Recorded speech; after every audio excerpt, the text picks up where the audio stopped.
I'm Joel Selmeyer. I'm a sculptor here in the Pendleton Art Center. We're talking to Carol MacConnell, who is here in the Pendleton Art Center also, and these are her fabulous paintings all around us. So you were telling me about the Fort Lauderdale School of Art.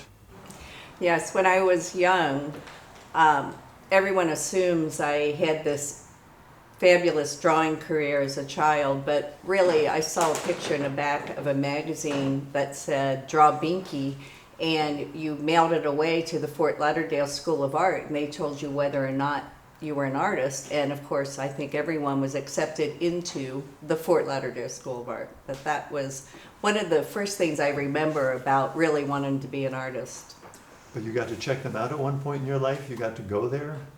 I did. I was on vacation with my parents, and I walked past a storefront in a strip mall that said Fort Lauderdale School of Art. So there it was. I didn't get to go in. I was probably 12 or 13. So.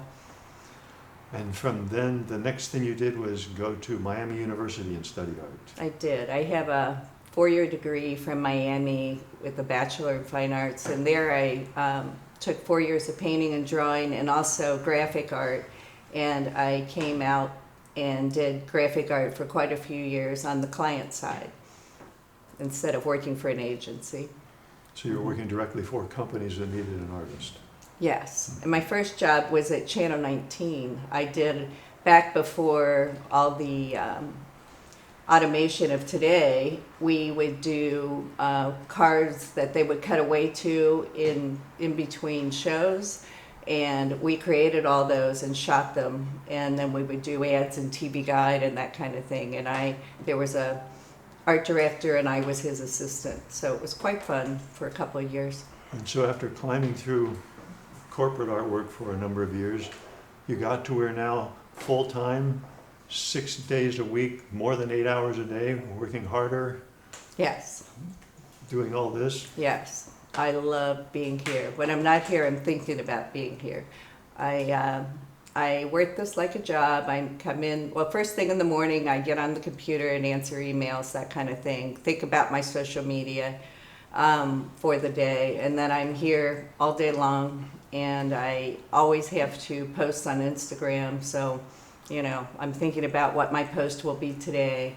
I'm primarily focusing on interior designers. So I spend time going to interior designer sites and going to their Instagram accounts and commenting and trying to build a relationship through the internet with interior designers all across the country. I have a studio mate who's an abstract painter who he doesn't even throw it away. He paints over it. I do too. He can make a painting. He made one a year or two ago. I liked it so much I put it on an easel at the end of the studio where you saw it with a spotlight on it when you walked in, and half the people who came in stopped and talked about that painting, and the next week he'd already painted over it. I do that a lot. This has at least 2 paintings under it, so I'm often painting over paintings. And sometimes I like to leave a little bit come through. It's like magic that happens. So sometimes it's really good to work on an old painting because it already gives you a surface and textures that you can work with. I often turn them upside down and start painting over them. I just love doing that. He had one that I liked so much recently.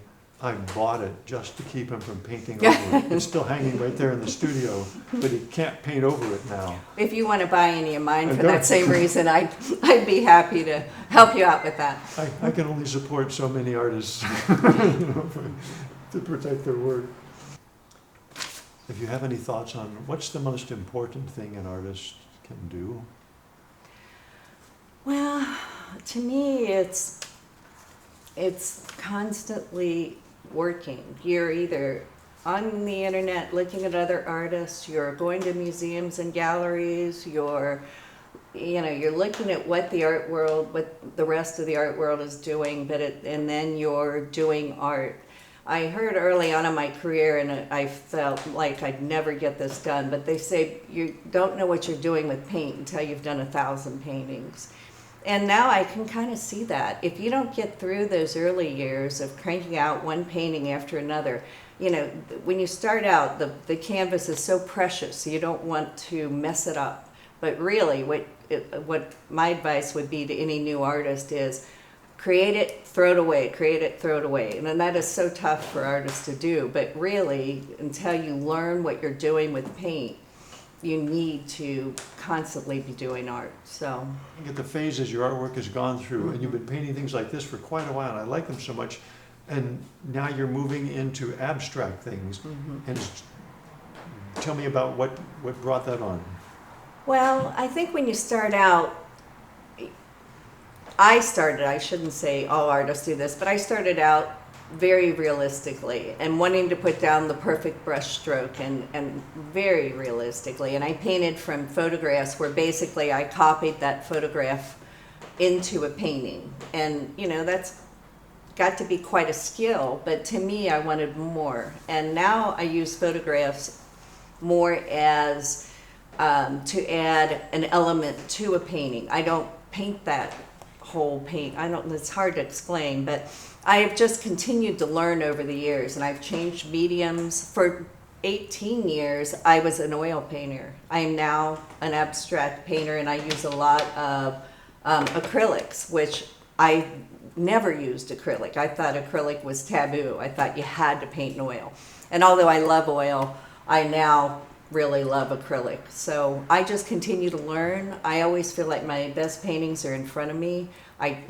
People ask me how I can sell my work, and I always feel like my next painting is going to be just fabulous. It's going to be the best work I've ever done. So I continue to evolve and move forward. I love studying with people. I travel around the country. I try to take 2 workshops a year so I can learn. And if I pick up a few things that I can add to my art, it's successful. So.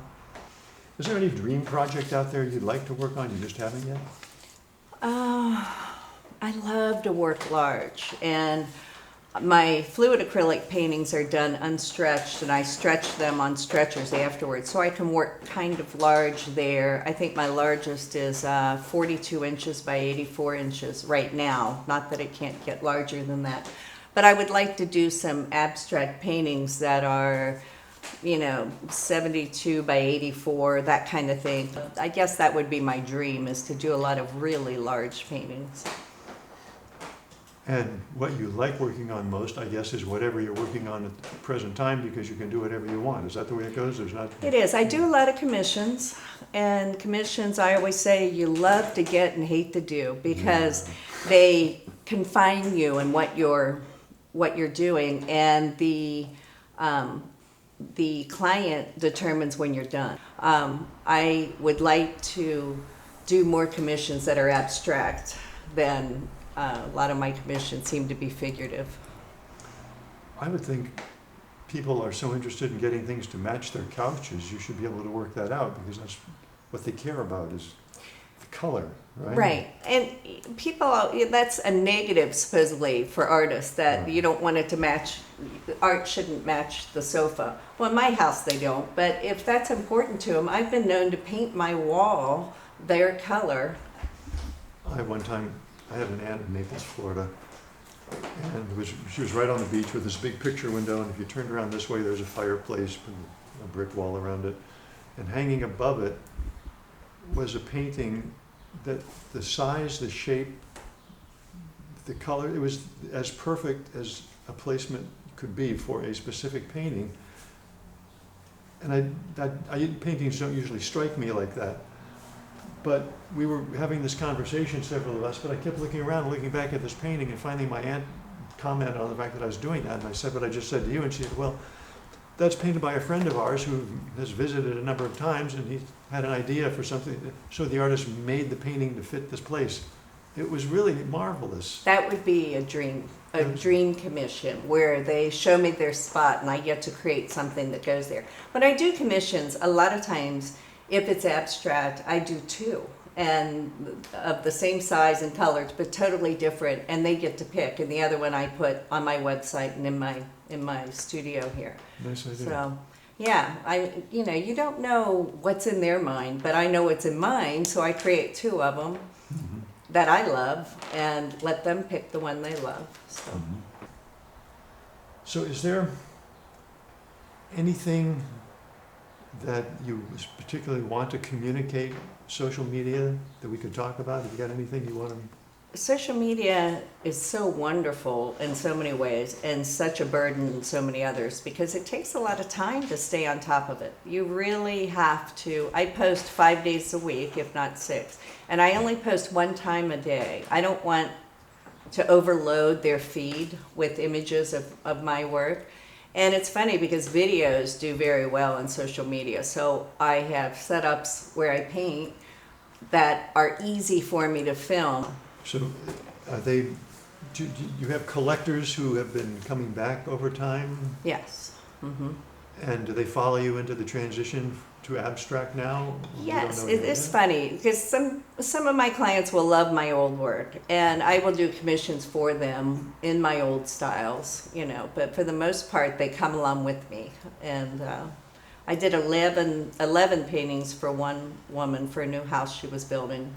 And I just did a commission for a woman in South Carolina that was of her 2 daughters walking on the beach. I've never met her daughters. I didn't have any photos of the daughters walking on the beach. I had photos of the daughters, and I have photos of beaches that are mine, but I didn't have any photos of exactly what I was painting. So I had to take the heads off of some paintings and the bodies off of others and put them in flowy dresses, and it was 48 by 64, so it was a large painting, but commissions are like that. If I weren't earning my living making art too, I would collect all of these women in white dresses on the seashore and just put them all the way around my living room. For many years, I was known for women on the beach and ballerinas. I've painted a ton of ballerinas. And I love painting the human form, so that is wonderful. Now I would like to abstract it more so that it's not so realistic. So that's one of my goals, is to paint contemporary, figurative abstracts. You still have the painting of the little girl on the slide, right? That's a good story. A school, there's this wonderful art teacher up in Monroe, Ohio, that she has their kids bring change in all year, and then she buys artwork, original artwork, and they have an unveiling at the school. And we just had that like 2 weeks ago, and she bought that painting to be part of their school's collection. So it's gone from here now? It's gone from here now. So we can't put it on camera? No, it's gone. It is painting. on my social media, so you can see it there. But Okay. it's such a cool event. But that's the second painting she's bought for me for their collection. And I go out and there's 600 first, second, and third, I'm not sure, sitting in a gym on the floor, and they come up and ask me questions and I answer them, like, who is your favorite artist, that kind of thing. And it's so cute. And then the painting is under a cloth, and we do a reveal and they all cheer and you feel like such a hero, it's very cool. So that painting, that was called Glee, and it was a girl sliding down a slide with mouth open laughing, and Right. so It's a wonderful painting. yeah. Who is your favorite artist? Do you have one? Well, I brought up Picasso because I love Picasso, but I love that he started out as a realist and continued to grow and change in his blue period and all this as you go forward, and then he created his own art movement. So, what's not to love? Degas, all of the Impressionists, who doesn't love those? I spent a lot of years studying that and going in that direction, so I love all of those. As far as contemporary artists who I love, there's so many. Dan McCall does beautiful contemporary figurative that I just love. There's just so many that it's hard to narrow them down of contemporary. So what else did the children ask? They ask me where my paintings are, what collection, who has collected my work, how long did it take? Everyone wants to know how long it takes, but that's the old adage where, I might be able to paint quickly now, but that's because I've been painting for 20 years. You learn to paint faster. Everybody wants their painting to take months and months, but really the freshest paintings happen quickly, and there's a lot of truth to working in it to death. I've worked a lot of paintings to death, and they never work. I think I can save them, and really I should just take them off and put them down, because you can't save something. At a point, the painting's dead. So I usually answer that I think that painting did take a while, because that was a realistic painting, and I probably had a month of working on it. A month. Wow. Yeah, so Tell me about life here in the Pendleton Arts Center. Like, you're here for days that are longer than 8 hours. Are you one of those people who doesn't need to eat, or do you go out to eat, or do you bag a lunch, or what do you?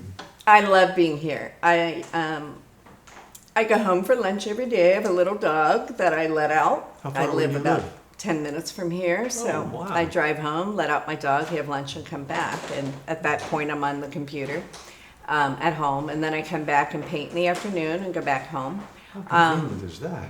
Yeah, but I love being in this building. I find this building very inspirational. It's filled with artists.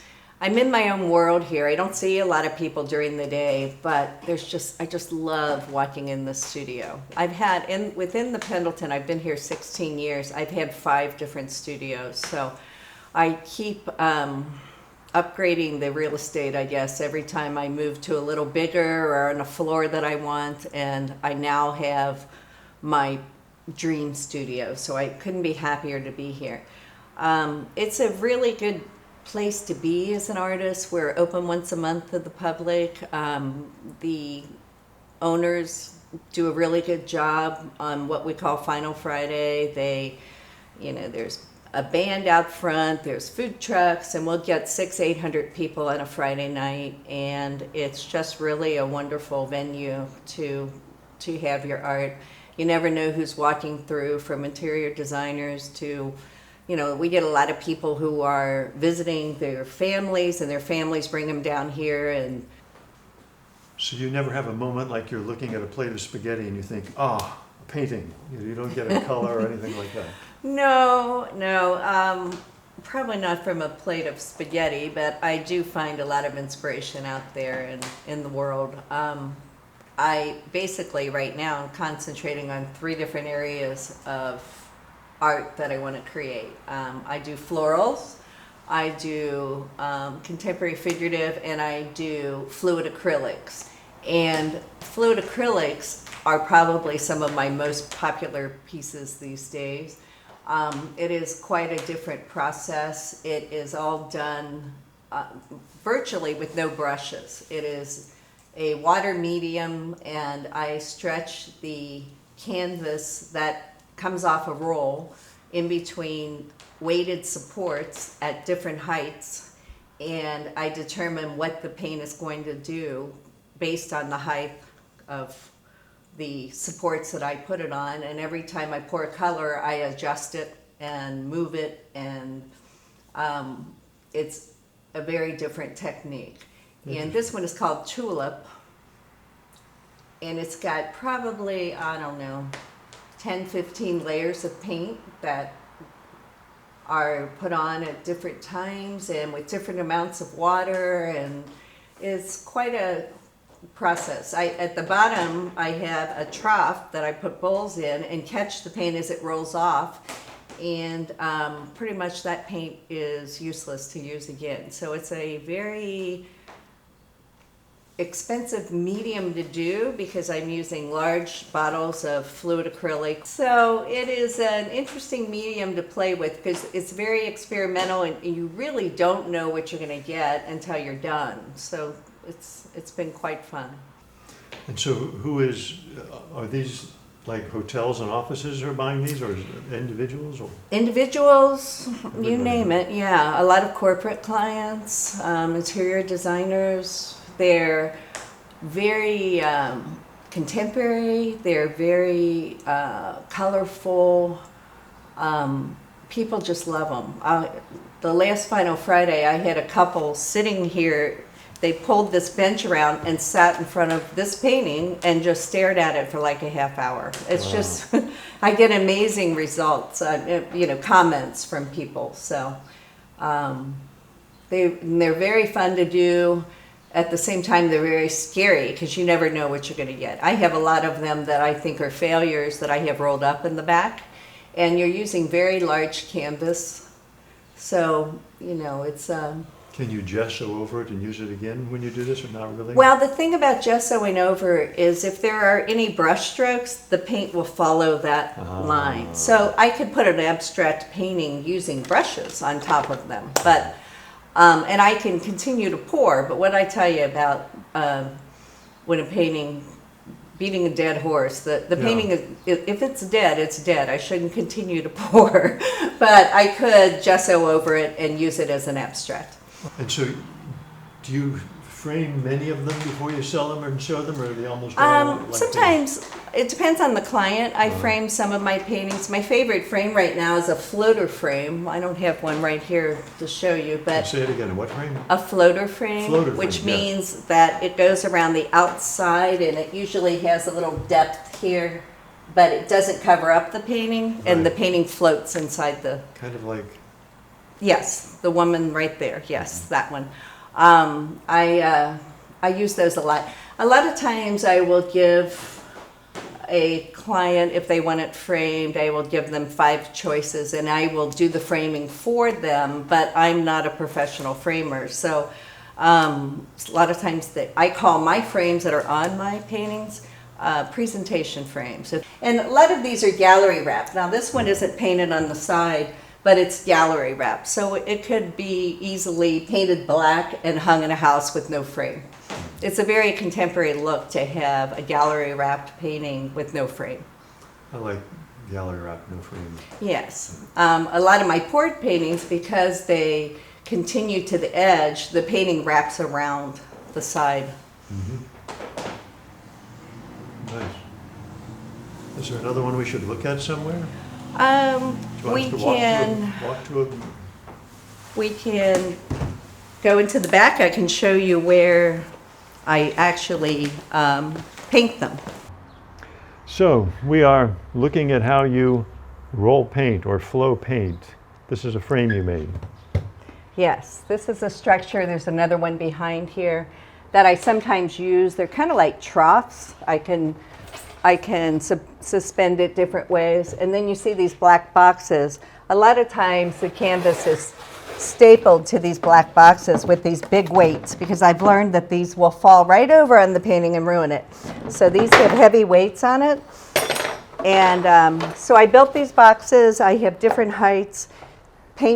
Water rolls downhill, so it has to always, the way I'm pouring has to end up in the trough down there that collects the paint.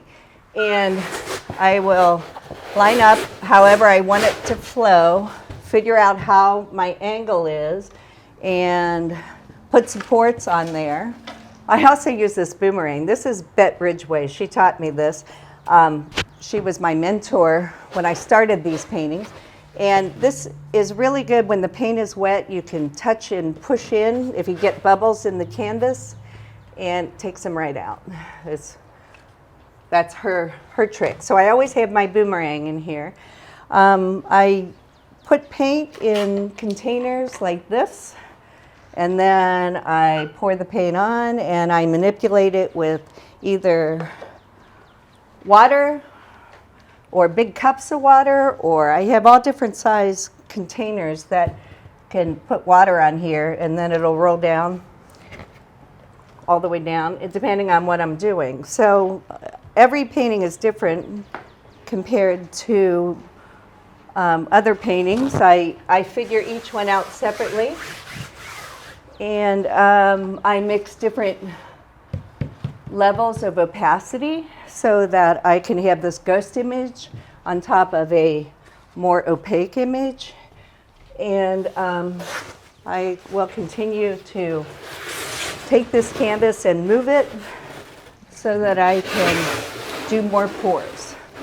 So if I wanted to create something down here, Sometimes I build extensions onto here to hold this out. Other times I have it like this. Sometimes I use this bubble wrap here and I roll it up and I put it in here so that I can, it's always about controlling the flow. Where is the paint going? So that is, you know, I just figure it out as I go. Sometimes I use an app. I was talking about this before. This is this painting that I put in this app and drew on top of it so that I could see I did 3 different versions and I like this one.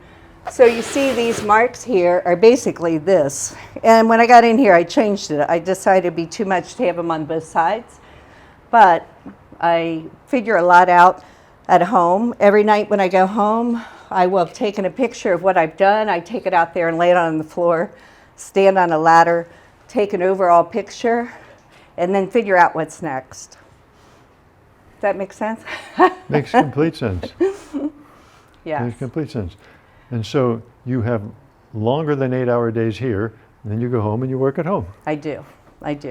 My husband says I'm addicted to the computer, but you know, I sit there all evening long and either figure out paintings or do social marketing or look, you know, I'm always studying, always learning, so. That's great, that's great. So you want to show us anything that's hanging up here? Can you spread this so we can see? I have a hanging system here, and I have a lot of paintings on it, a lot of different ones that I have poured in the past. And I use a different app, and I put them on, I put them in room settings so people can see them. So that's a room setting online. Yes. And you place the painting on it so they can see what it looks like in a room. Yes, because when I have clients back here, sometimes they can't visualize what the painting will look like in a room. So this is to scale with the sofa. So this is this size in a room that is exactly the size, the way it would look in their room. So I have I have 10 more pieces here. And another thing, these are unstretched. So if they needed a certain size, if they needed a horizontal or a vertical, I could stretch it to exactly their dimensions. Very nice. What else would you like to talk about back here? Well,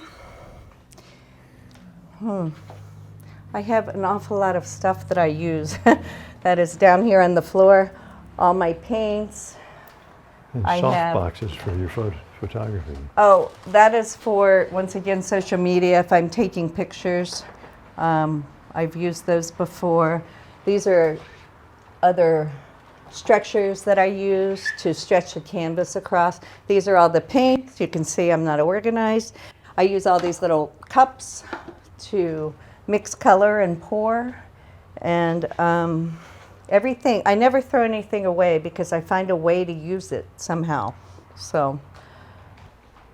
Well, you do such a good job of putting your name places. I see this little thing that says sign up for my newsletter. Do people sign up for it? Yes, they do. And what do you send out? I tell them that I will not fill up their inbox because if I send one out every 2 months, I'm doing a great job. I'd like to do it bi-monthly. I do it maybe every other month, so I'm trying to get better at that. And in it, are there visuals or is it all text? What do you send? There's visuals. I'll show them new work or new commissions, and I invite them to come down to Final Friday, which is our art walk here at the Pendleton Art Center. Mm-hmm. Well, that's terrific. It's a lesson. I should copy some of this. My name's not anywhere on my studio. Not a good idea. Well, thank you very much. This has been delightful. Learned a lot and enjoyed sitting amidst your paintings all this time. Thank you. Thanks. I appreciate it.